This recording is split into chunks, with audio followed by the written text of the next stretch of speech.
નમસ્કાર દર્શક મિત્રો, આપ જોઈ રહ્યા છો શિનોર સમાચાર અને હું છું મેઘા અગ્રવાલ। જોઈએ આજના સમાચાર વિગતવાર। આશ્રમમાં આયોજિત ગુરુ પૂજનના વિશેષ કાર્યક્રમમાં ભક્તોનો અપ્રતિમ શ્રદ્ધાભાવ અને ઉમળકો જોવા મળ્યો। ભક્તોએ શાસ્ત્રોક્ત વિધિ વિધાન સાથે ગુરુદેવના ચરણોમાં વંદન કરી પૂજન અર્ચન કરીને ધન્યતા અનુભવી હતી।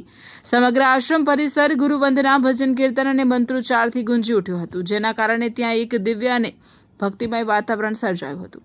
આ પવિત્ર અવસરે ગુરુદેવે ઉપસ્થિત તમામ હરિભક્તોને આશીર્વચન પાઠવ્યા હતા અને જીવનમાં સદમાર્ગે ચાલવાની પ્રેરણા આપી હતી। પૂજન બાદ આશ્રમ તરફથી મહાપ્રસાદનું પણ સુંદર આયોજન કરવામાં આવ્યું હતું, જેમાં તમામ ભાવિકોએ ઉત્સાહભેર ભાગ લીધો હતો। ગુરુ અને શિષ્યના પવિત્ર મિલન સમાન ઉત્સવમાં ભક્તોની ભક્તિનો અનોખો પ્રવાહ વહેતો જોવા મળ્યો હતો।